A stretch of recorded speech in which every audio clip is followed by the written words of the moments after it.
welcome to another Evil Clown Slayer review. Hopefully the video you just watched was amazing. I'm sure it was stupid at best. Today we're going to look at the McFarlane Genestealer Tyrannid, I don't know what you want to call it, but Genestealer Tyrannid. We got two versions of it. We have the regular Genestealer, and then we have the artist proof. I'm not sure what we're calling this one, what it's different. And I'm not going to try to pronounce the name for this one. Yamagarl. And then we got the traditional Tyrannid Genestealer. But these things, again, just recently these ones are all weird. I can't figure them out. They keep going in and out of clearance. So I was like wanting to put my clearance stamp on them, but they're full price right now. About a week ago, this one was $10 on McFarlane.com, and it's no longer available anywhere that I can find it other than Amazon. But looking at our box, like what we're used to seeing, we have our Grimdark. Got our graphic of the character on the back. Another graphic of the character on the side. And there we are. So this is the first time I've bought a artist proof, and that was just because this one was so cheap. I was like, what the heck? I think I got it for $8 after shipping or something like that, with bundle with some other crap, of course. GameStop does these bundle deals, so you buy like $50 or so worth of stuff, you get free shipping. So they just recently had a pretty good, I feel like I got a good deal. I got spent like $70 on like 5 different figures. Maybe I'll pull some of those other ones out, but we'll talk about that later. But again, my first artist proof, I'm excited to pull this one open and take a look, see if there's any major differences between the non-painted versus the painted. Again, I'm not sure if I should be classifying these as clearance. I got this one on clearance for a few bucks, like for cheap, for like $8. This one I did get, again, I think I got him from GameStop. And I think I got him cheaper than retail. So like the regular retail for these things are $19.99. But I think I got them cheaper than that. But this is actually my third one. I have 3 of these. This is my first artist proof again. So we'll take a look. We'll crack these things open and we'll take a look at the actual figure in just a moment here. Okay, welcome back. So I did get them, one of them opened up and put his accessories in, which was basically just his 2 left arms. Nothing too crazy. You do have to put a little pressure on there. These arms, for whatever reason, don't seem to be bending the right way. I probably got it on backwards. Oh, that's what it is. I got it on backwards here. Okay, much better. So now we can actually bend it the right way. So again, we got the artist proof, McFarlane, Warhammer 40,000. Yeah, I give up. You my girl. You're my girl. That's how I kind of read that. But right from the website, just to give you a quick description of what these things are. Genestealers, which this one does look different than these ones, but apparently they're both Genestealers. This is a specialist Genestealer. But these are both the standard looking Genestealers you'd see in most art associated with the Warhammer 40,000 brand. Genestealers are legendarily ferocious close combat opponents with lightning fast reflexes and deadly claws capable of ripping through adamantium. They have their own brood telepathy, enabling them to function outside the range of the hive mind. So yes, that is the McFarlane website description of these things, and I give them respect. It's not too bad if you're trying to do 2 or 3 sentences. These things, as far as these come from Tyrannids, this is a whole Xenos, I guess we call them. With Warhammer, there's kind of you're gonna realize there's kind of 3 different factions. There's gonna be the Imperium, which are the humans. We have Chaos, which are kind of like the evil version of humans and almost everything else out in the universe. And then we have the Xenos, and Xenos being the aliens, like the orcs, the Tyranids, which are these guys, the Necrons, the Eldar, which we have yet to see anything from. These are all, again, our Xenos. So as far as Tyranids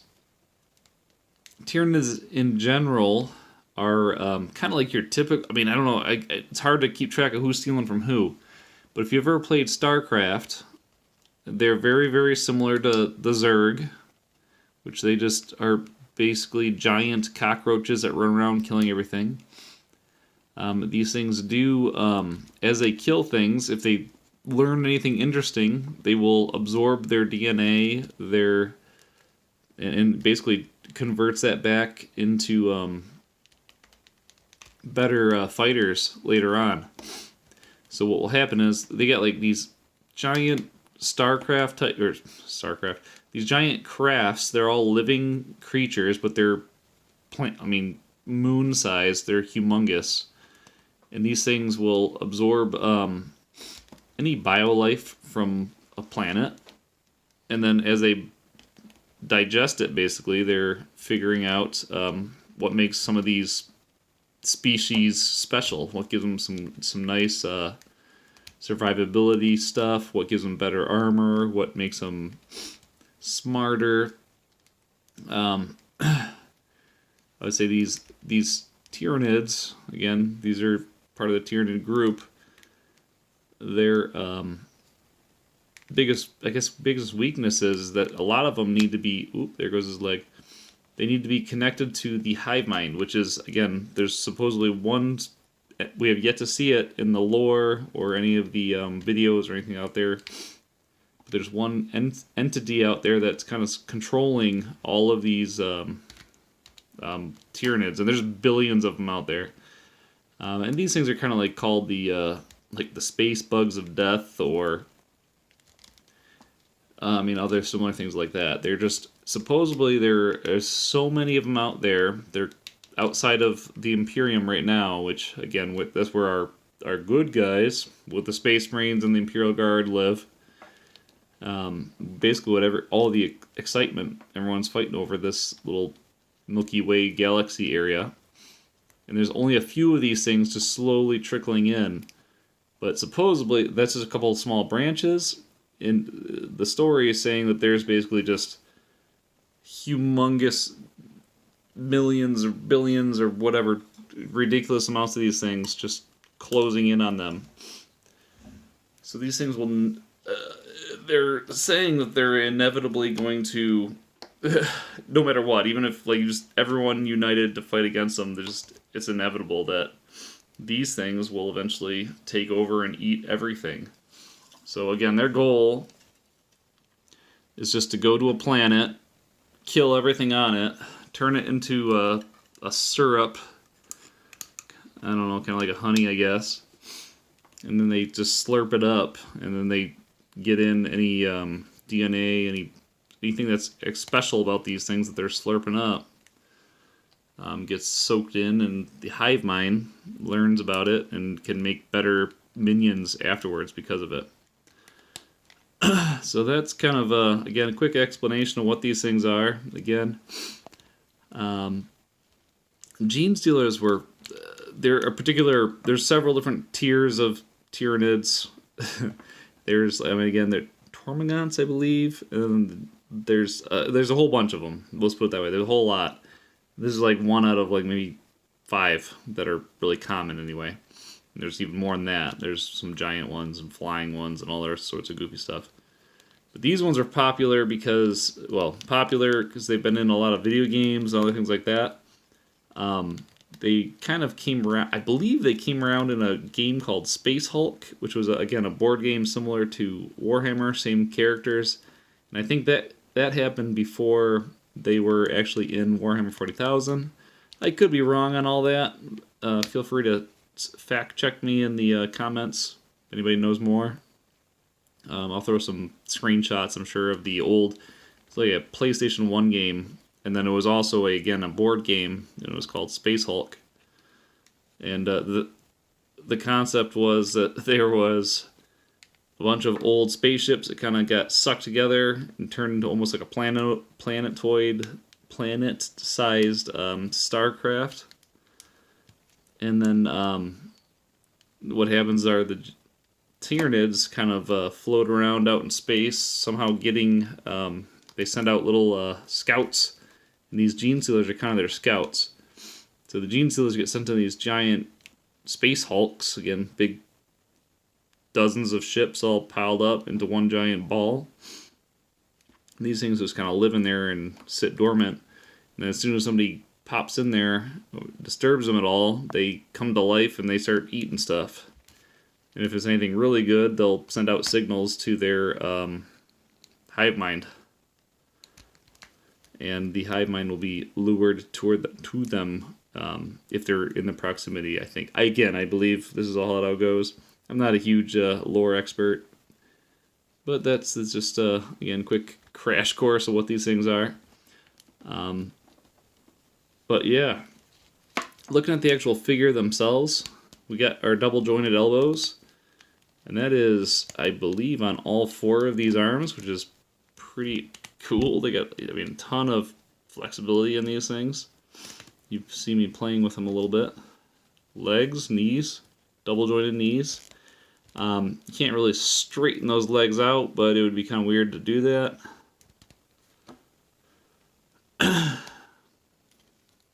We got some waist swivel here. They do have the ability to swivel around. Ooh.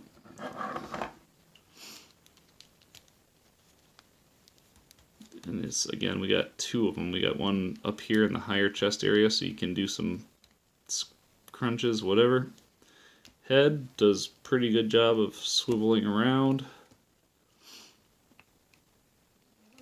But these figures look awesome. Like, these ones, they've done a really good job. Like, with the Space Marines, there's always those, like, hard edges, and it's like, how many things did they paint? Here, it's a lot of blending, a lot of fading in. You can kind of see in here. Yeah, hopefully the camera picks it up, but there's definitely a lot of, like, it's not just, again, painted hard lines. You got the teeth, all crooked and nasty looking in. You got a little fading from the, I don't know, it's bone colored to the brain color. Again, I don't know. It looks pretty cool. Again, like I said, once upon a time used to paint these things as like little miniature figures. That was, again, probably 20 years ago. So this is me picking up this hobby again. And that whole painting thing, my thought is maybe I will paint this one, but I don't know. What do you guys think? Should I paint it, leave it alone, just leave it as is, put it back in this box? I was kind of contemplating spray painting it with a kind of a primer type thing, and then going back with a paintbrush and actually brushing it. I've never done the spray brush. What is it? Was that? But I feel like they're using airbrushes to paint these. Well, these are the little ones. I've never done that, so, and to be fair, I'm not going to invest in that. So I might go get a couple $1 paintbrush and some paint, but I'm not going to go get the airbrush and spend $50 on a decent airbrush and do that. But what do you guys think? Should I paint him? Should I just leave him alone? Give me that in the comments. And alright, well, that's about all I have. I'm going to throw I'm sure I'll have a couple stop motions in here. Wanted to say sorry too. I know it's been a minute since my last entry. Around the holidays, things are just busy. So we'll, hopefully you'll start to see some more stuff soon here. Start to crank out some more content. Oh, and one quick comparison, I guess, before I hang up, get rid of you guys. Obviously, I mean, it's like, I don't know if I need to even point this out. There's a big difference here. These are basically the same character. Looks like their figure is exactly the same, except for this one's arm. So he's got his big old thumbnail, hangnail, whatever you want to call that thing. This one has his regular claws. And then the faces. There's a big difference in the face there. And actually looking at that, really zooming in, there's really just cover up that tongue and those teeth with some tentacle type things. Squidward. And you are basically looking at the same thing. Alright guys, well that's all I got. Evil Clown Slayer out. Appreciate any comments, likes, subscribes. We'll talk to you. You want a piece of me, boy?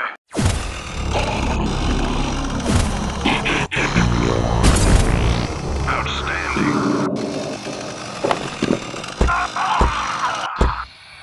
If it weren't for these damn neural implants, you'd be a smoking crater by now.